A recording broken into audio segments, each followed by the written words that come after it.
Assalamualaikum warahmatullahi wabarakatuh. Salam bahagia dari kami, Walan Yudiani, SDN Pejaten Timur 1, calon guru penggerak Angkatan 5 2022, Provinsi DKI Jakarta, Jakarta Selatan 2. Kali ini kami akan menjelaskan demonstrasi kontekstual, yaitu tentang gambaran diri sebagai guru penggerak di masa depan kira-kira hingga 3 tahun. Nah, setelah kami selesai dari pendidikan guru penggerak, kira-kira apa saja yang sudah akan diterapkan terkait dengan nilai dan peran guru penggerak. Nah, di dalam presentasi ini kami akan menjabarkan program-program kegiatan sekolah yang berbasis nilai dan peran guru penggerak. Lebih jelasnya, kita simak saja presentasi dari kami.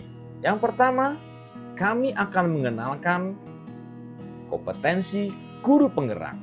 Nah, dari kompetensi guru penggerak ini kita akan mengetahui kira-kira kegiatan apa yang akan kita lakukan. Yuk, sama-sama kita perhatikan baik-baik kompetensi guru penggerak. Yang pertama, kategori mengembangkan diri dan orang lain. Dengan kompetensinya yaitu menunjukkan praktik pengembangan diri yang didasari kesadaran dan kemauan pribadi atau self-regulatory learning. Yang kedua, mengembangkan kompetensi warga sekolah untuk meningkatkan kualitas belajar murid, facilitating, cooking, dan mentoring. Yang ketiga, berpartisipasi aktif dalam organisasi profesi kepemimpinan sekolah dan komunitas lain untuk mengembangkan karir. Yang keempat, menunjukkan kematangan moral, emosi, dan spiritual untuk berperilaku sesuai kode etik. Nah, kira-kira dari 4 kompetensi ini apa bentuk kegiatannya? Kemudian dikembangkan lagi, ada nilai apa di dalam kegiatan itu, maupun peran guru penggeraknya. Selanjutnya, kategori memimpin pembelajaran memiliki kompetensi sebagai berikut. Yang pertama, memimpin upaya membangun lingkungan belajar yang berpusat pada murid. Yang kedua, memimpin perencanaan dan pelaksanaan proses belajar yang juga berpusat pada murid. Yang ketiga, memimpin refleksi dan perbaikan kualitas proses belajar yang juga berpusat pada murid. Yang terakhir, melibatkan orang tua sebagai pendamping dan sumber belajar di sekolah. Dan keempat ini, kira-kira apa bentuk kegiatannya yang disandingkan dengan nilai dan peran guru. Nanti akan kami lanjutkan di slide berikutnya. Selanjutnya, kategori memimpin manajemen sekolah. Kompetensinya yang pertama adalah memimpin upaya mewujudkan visi sekolah menjadi budaya belajar yang berpihak pada murid. Yang terakhir adalah memimpin dan mengelola program sekolah yang berdampak pada murid. Itulah kategori memimpin manajemen sekolah dengan 2 kompetensi. Selanjutnya, yang terakhir adalah kategori memimpin pengembangan sekolah. Apa kompetensinya? Yaitu memimpin pengembangan sekolah untuk mengoptimalkan proses belajar murid dan relevan dengan kebutuhan komunitas sekitar sekolah. Yang terakhir adalah melibatkan orang tua dan komunitas dalam pembiayaan dan pengembangan sekolah. Nah, jika kita simak baik-baik ya, di sini guru penggerak ya selalu memimpin pembelajaran ya, memimpin manajemen sekolah dan memimpin pengembangan sekolah. Nah, ketiga ini ya merupakan kompetensi guru penggerak. Nah, kira-kira apa saja kegiatannya? Yuk kita simak baik-baik. Yang pertama, kategori mengembangkan diri dan orang lain. Bentuk kegiatan yang pertama itu adalah melakukan PTK dan best practice atau pengalaman terbaik. Biasanya akan kami lakukan setahun sekali atau setahun 2 kali dalam melakukan PTK atau best practice. Kira-kira nilai-nilai apa yang dituangkan di dalam guru penggerak itu? Tentunya PTK adalah pembelajaran yang berbasis inovatif. Di PTK juga ada reflektif. Ya. Karena setiap perlakuan untuk peningkatan mutu pembelajaran ada kekurangan, ada kelebihan. Itu direfleksi. Begitu juga ini dilakukan secara mandiri bersama juga dengan guru sebagai kolaboratif. Artinya teman guru sejawat sebagai kolaboratif. Dan terakhir tentunya ini juga kegiatan PTK dan best practice ini adalah berpihak pada murid. Lalu bagaimana peran guru penggerak pada kegiatan PTK dan best practice ini? Yang pertama, menjadi pemimpin pembelajaran. Itu sudah pasti. Karena dia menguasai di situ dengan murid-murid, begitu juga dengan teman sejawat itu ya. Mendorong kolaborasi juga ya antara murid, antara teman sejawat di situ. Barangkali juga apa? Juga sebagai coaching atau pelatih bagi orang lain.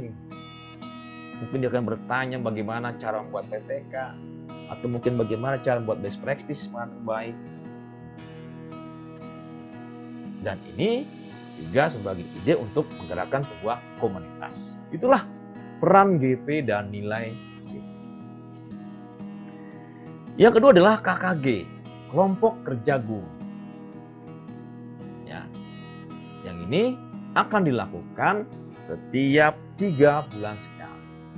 Mempunyai tujuan apa? Tujuan pertama adalah mengembangkan keprofesionalan berlanjut di situ. Diskusi-diskusi tentang masalah-masalah murid, tentang masalah-masalah mutu pembelajaran di sini akan muncul di situ. Juga akan muncul nanti pelatihan-pelatihan secara sebaya yang mungkin dengan teman ada yang bisa, misalnya ada teman yang bisa menggunakan aplikasi Canva, bisa ditularkan, atau juga punya best practice bagaimana memberikan siswa untuk kebutuhan khusus itu bagaimana, atau ada trik teknik-teknik bagaimana mengajarkan siswa supaya bisa cepat membaca. Inilah wadah yang ada KKG gitu. Sehingga nilai GP yang muncul di situ apa? Ada reflektif di situ. Ada kolaboratif di situ. Karena masing-masing guru tentunya punya apa? Punya keterampilan, punya kemampuan, dan semuanya akan melengkapi. Dan tujuan akhirnya adalah berpihak padamu. Lalu apa peran guru penggerak di KKG ini? peran guru penggerak pada KKG ini apa? Mendorong kolaborasi, ya kan? Menjadi pelatih bagi guru lain, menggerakkan komunitas praktis. Bisa aja nanti ada beberapa narasumber yang kita bisa ambil dari komunitas praktis lainnya. Bisa terjadi. Asal kita punya program yang kontinu, punya program yang benar-benar nyata, yang sewaktu-waktu bisa kita panggil narasumber untuk mengisi pada kegiatan kelompok kerja guru ini. Yang terakhir adalah supervisi akademik. Kolaborasi teman sejawat dan kepala sekolah. Nah, di sini tentunya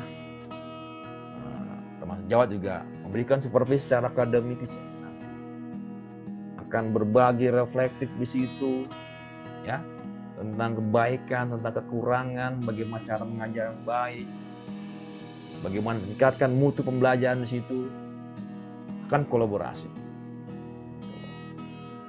Nah, ini bisa dilakukan 2 bulan sekali mungkin, atau sebulan sekali. Dan mungkin akan kita buatkan jadwal di situ. Sehingga secara perlahan-lahan, ya, guru akan merasa mandiri, akan merasa percaya diri bagaimana meningkatkan mutu pelajaran pada di tiap-tiap kelasnya. Nah, supervisi akademik ini kira-kira apa nilai di guru penggeraknya? Yang pertama tentunya adalah kolaboratif. Yang kedua adalah berpihak pada murid. Ya. Di sini akan kelihatan, akan tampak emosi seorang guru ketika mengajarkan, ya, akan tampak dengan jelas oleh kolaborator, oleh kepala sekolah, bagaimana seorang guru itu mengajar, melakukan emosi-emosi ketika siswanya bertanya berkali-kali, itu bagaimana mengendalikan emosinya. Ya, ini yang namanya di kolaboratif tadi. Ya, gitu. Nah, sekarang bagaimana peran guru penggerak terhadap supervisi akademik ini? Mewujudkan, menggerakkan komunitas praktis, menjadi pemimpin pembelajaran, mendorong kolaborasi. Ya.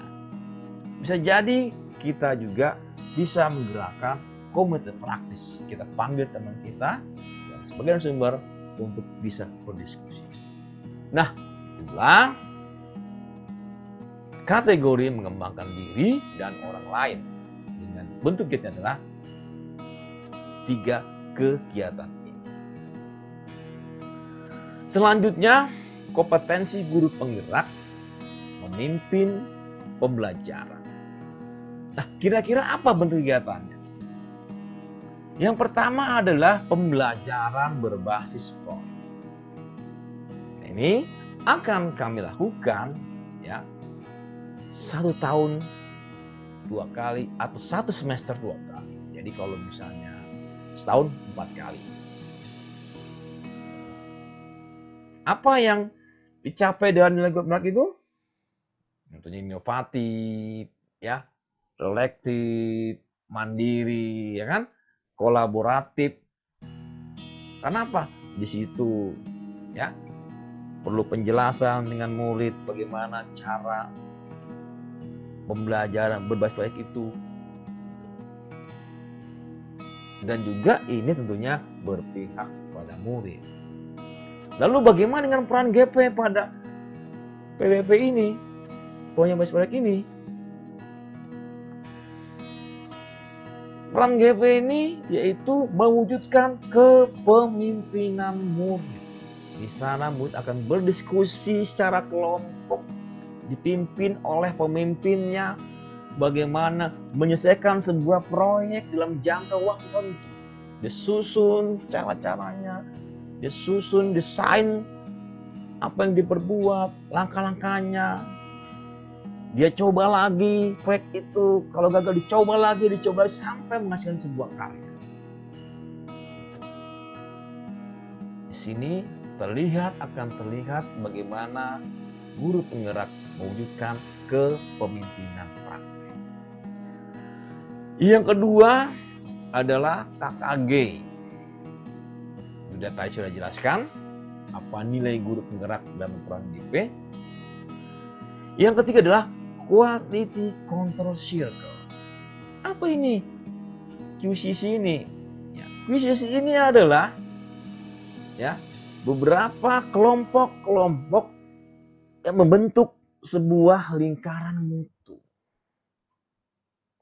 Karena di kami itu jumlah gurunya hampir 40 dengan 33 rombel. Kelas 1 saja ada 6. Kelas 2 ada 6, kelas 3 6, 4, 5, 6 ada 5. Nah, setiap rombel ini bisa membentuk QCC, Quality Control Circle, yang membahas permasalahan-permasalahan siswa kelas 1. Dari masalah belajar, kesulitan belajar, tentang bagaimana menyikapi anak-anak berkebutuhan khusus, yang pada akhirnya kelompok rombel ini menjadi bermutu ketika ada lingkaran quality. Nah, kira-kira di sini apa nilai guru penggerak di situ? Tentunya inovatif, karena mungkin saja dalam suatu rapat quality itu ada sesuatu yang bisa digerakkan, sesuatu yang memberikan inovasi. Contoh misalnya kelas 1. Bagaimana cara mengajarkan membaca dengan cepat siswa kelas 1. Itu sebuah inovasi. Juga ada reflektif di situ karena sama-sama anggota dalam produksi. Ada kolaboratif juga, dan lagi-lagi berpihak pada murid. Kemudian bagaimana dengan peran GP? Masih menjadi pemimpin pembelajaran, mendorong kolaborasi juga masih di situ, menggerakkan komunitas praktik. Bisa mungkin terjadi ketika ada masalah yang tidak bisa dibahas, kita panggil narasumber di situ untuk membahas masalah itu. Biasanya ini terkait dengan masalah-masalah anak berkebutuhan khusus, yang tentunya kita memerlukan narasumber yang pas sehingga kita bisa memperlakukan siswa itu, murid itu dengan kondisi alamnya, kondisi zamannya, atau kodrat alamnya dan kodrat zaman. Nah, terakhir, memimpin pembelajaran yaitu parenting teaching. Artinya di sini kita melibatkan orang tua untuk mengajar. Nah, ini adalah suatu terobosan yang baru di program kami. Karena memberikan kesempatan kepada orang tua, memberikan wawasan, memberikan ilmu. Tentunya berdasarkan kebutuhan siswa yang diinginkan. Jadi sekali lagi, kita mengajar dan mendidik bukan karena kemauan kita. Tapi karena apa? Karena berdasarkan kebutuhan siswa.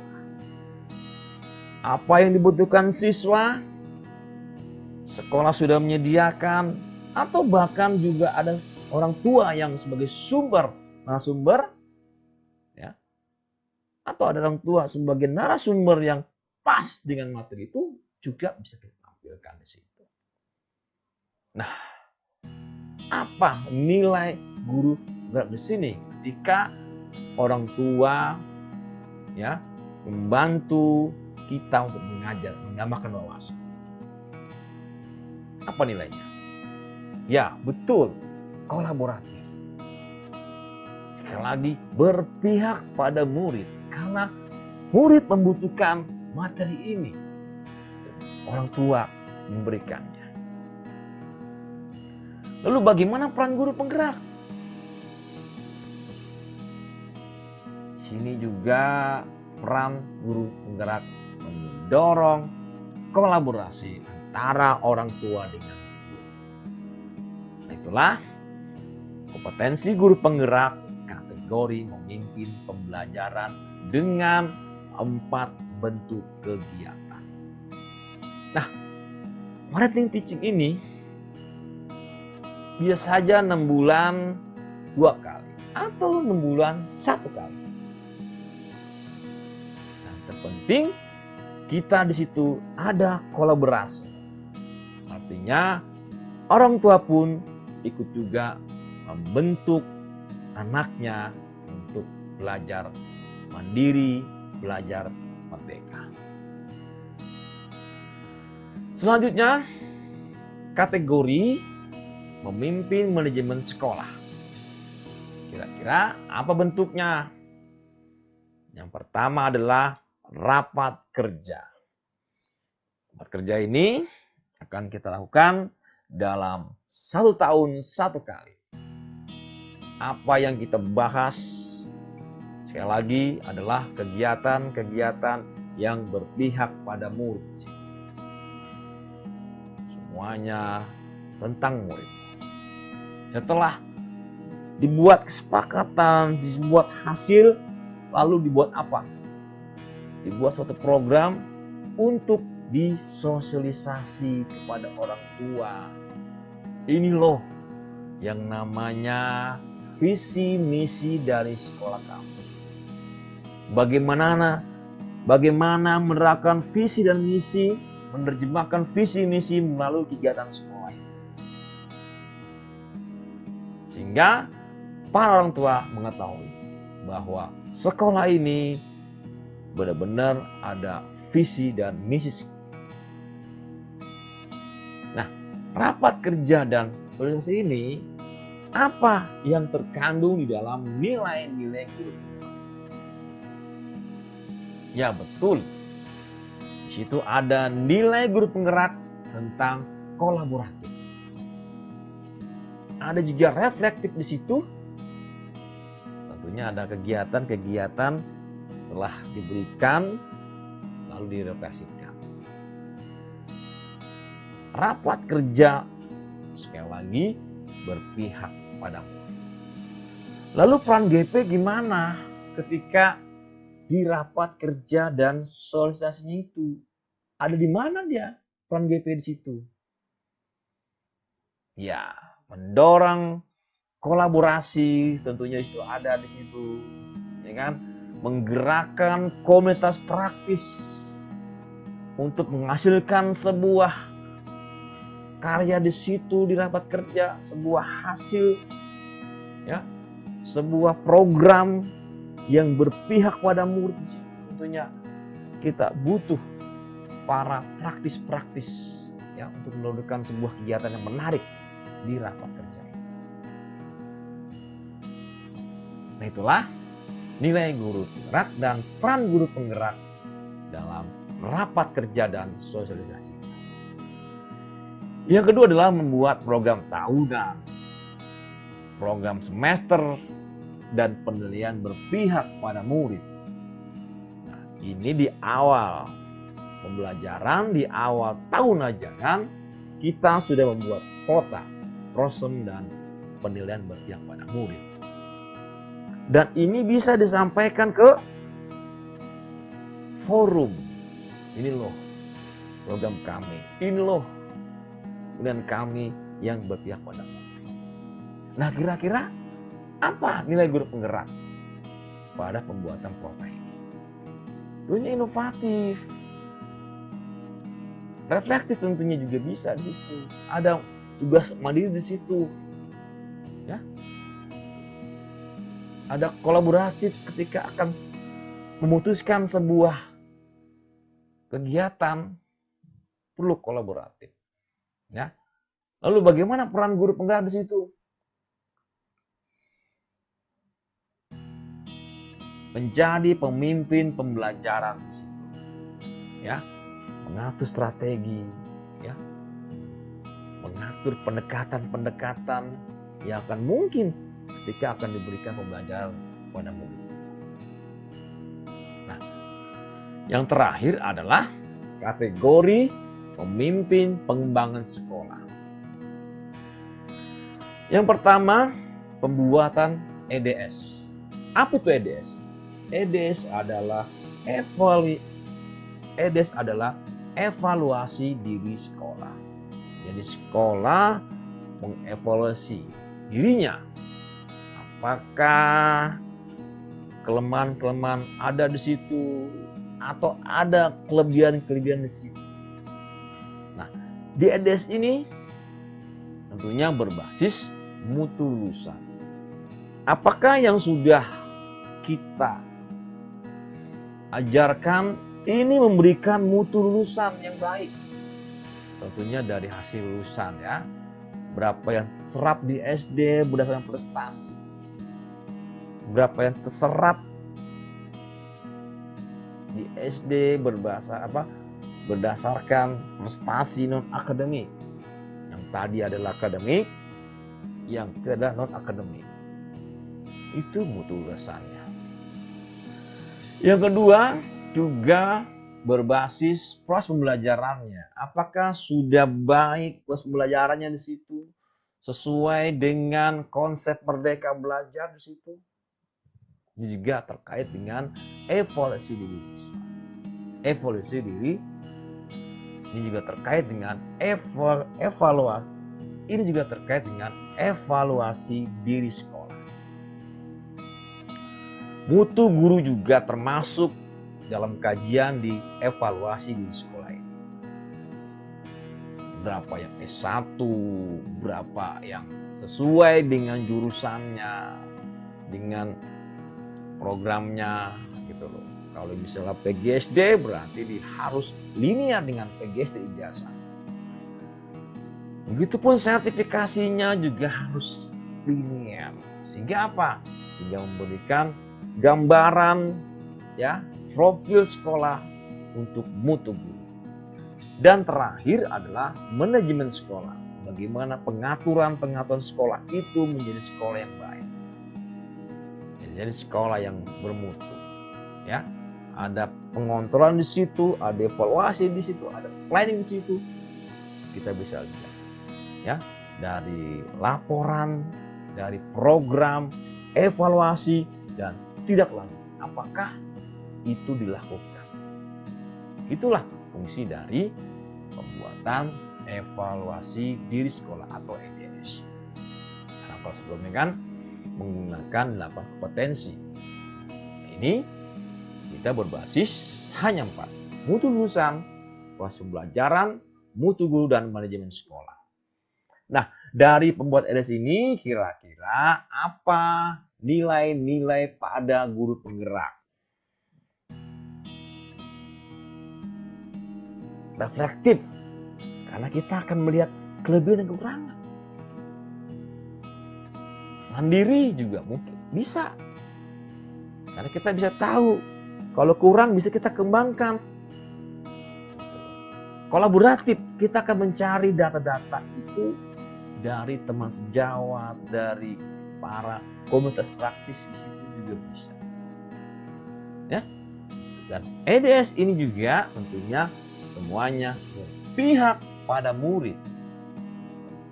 Lalu bagaimana peran guru penggerak?